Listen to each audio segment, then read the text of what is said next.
At Mississippi Power, I've noticed that when something happens to anyone, that community connection is at the core of helping bring people together to help that person. Got a good group of folks and they want to get out and they want to do something, and a group can do a lot better than one person. So there's a lot of things that Community Connections does that allows them to do that, allows us all to do that. It's a good way to volunteer, it's a good way to give back, and it's a good way to pay it forward. The Children's Emergency Shelter is a 24/7 operation that houses abuse and neglect children in the community. It's a sad situation where they're coming from. I don't want the kids to feel like they're isolated in a house. I want them to enjoy themselves. We can show them that there's a different norm to things, that you can have fun. Our general office chapter of Community Connection has really taken the Harrison County Emergency Children's Shelter under its wing. The first time I went there, I thought I was going to serve them. I went in with this intent that they were going to get something out of what I was providing. And we spent the day there, and it was fun, and we had a good time. And by the end of it, when I got in my car, I left, and I couldn't help but cry, because it was one of the most heartbreaking yet the most joyful experiences I'd ever had. And that experience alone really changed me. It brings the child's self-esteem up, and I'm thankful for that. I'm thankful that people are involved to help with these children. It's a very small thing, you know, it's one afternoon, but for those kids who have been pulled out of their homes, they're scared, they don't understand why they're there, they're often young, and we're just able to give them one afternoon of fun and joy, and they can just have a little bit of time to be a kid. Community Connection, when they come in, they build a relationship with us, and that's what we like. They become part of our family.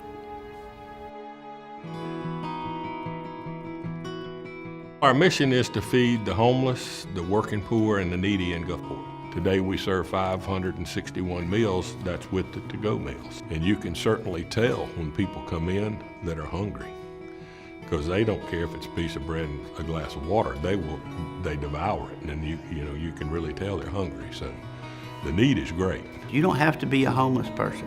It's a no questions asked. You can come in to feed my sheep, and if you can walk through the door, you can get a meal. It doesn't cost you anything. We've had the groups from the power company now, for a good while that have come and served. I see it as the company being a part of their community and trying to, build up the community and make the community a better place to live. The volunteers are very important to Feed My Sheep. If it wasn't for the volunteers coming and helping us, we wouldn't be able to make it through lunchtime every day. Today, I was in the role to serving food. I was just being there, serving some salad, some bread, so they can have something to eat for the day. And I really enjoy it because I got the feeling that they really appreciate what we do for them. You come in and you give from your heart. And whenever y'all come in and help me like this, it's a true blessing. And these people really appreciate what y'all are doing. And I love y'all for doing this for us. You always need to give back to your community and always help others and see that not everybody had the opportunity to have a plate of food every day. You have to basically have a servant's heart. It's got to be in your heart that you want to help people. And knowing a tremendous amount of people that are employed by Mississippi Power, I know that all of those people have big hearts and are willing to help and willing to work to make something better. And I just think it's what's within you to want to give and be a part of something that is much greater than you are personally. The American Cancer Society is the largest privately owned giver of funds for cancer research. The Relay for Life itself is our largest fundraiser. It is a celebration of survivors. It is in honor of those that have lost. Mississippi Power Community Connection, they always have someone that attends our meetings, so they're very vocal and involved in the planning process. I've been involved with the Relay for Life for 2 years, and as a co-chair, and that's been a really rewarding experience. Cancer is such a personal disease, and it touched me personally. Both my parents at one point in my life have both had cancer. My mother succumbed to cancer. She had had a bout with breast cancer, and when she got over that, she got sick again, and when it come back, it was bone cancer. And from that point on, she lived 3 weeks. So that kind of fuels my fire for it. There's hope for a cure, you know, and that's one thing that they always preach is, you know, that we're gonna find a cure. And that's the one thing that someone who's suffering with cancer needs more than anything, is just that hope to keep fighting.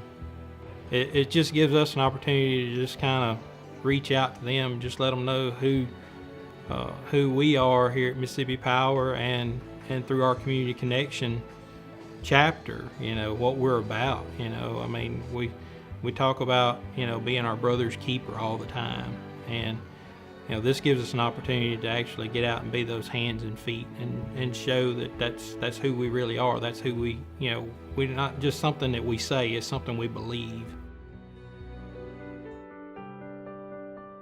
Community Connection has an organization inside of itself called Family Connection. And the purpose of Family Connection is if we have an employee in need, for whatever reasons, you know, they may have lost a house, there may have been a catastrophe, well, it allows us to go help that person. Maybe they've had a house fire or a family emergency or an illness in the family, and sometimes they don't actually reach out to us. Someone reaches out on their behalf. My son Reese, he was 18 years old last year. He was having cold type symptoms. They did an x-ray, and the family doctor saw what she thought was a mass. After they did the biopsy and figured out what they were dealing with, they said it was extremely fast growing cancer, and had we waited another 2 weeks to a month to see an oncologist before we get something started, it could have been spread everywhere. I was contacted by Community Connections to see if they could help, and you know, I was thinking, well, you know, I've always been told, don't turn away the help. You're gonna need the help, take it, and we've took it, and it has been a blessing. My fellow employees have went above and beyond, not only Community Connections. I've had fellow employees right there at Laurel, I think some outside of Laurel, got together and donated vacation. To have them donate that time when I haven't even asked, they just come together and said, we think he needs some more time with his family. And that's priceless. I mean, there's no words to describe the kindness of that to me. That touched me, and I appreciate it. I sure do. Community Connection does so many different things. You know, I've helped clean up houses, yards, planted trees. We love to be able to donate to organizations that need it. But the biggest part of Community Connection in my mind is the time that we give. To me, time matters so much more than a dollar can. Come one time. Come volunteer with us one time. You'll be sold. Won't be a problem. There's strength in numbers, and knowing that you've got brothers and sisters that are gonna come along beside you, and they have the same goals, the same thoughts, the same, you know, ambition to see us succeed, that means a lot. And, you know, it also gives you strength, you know, to just keep on going and keep doing bigger and better things.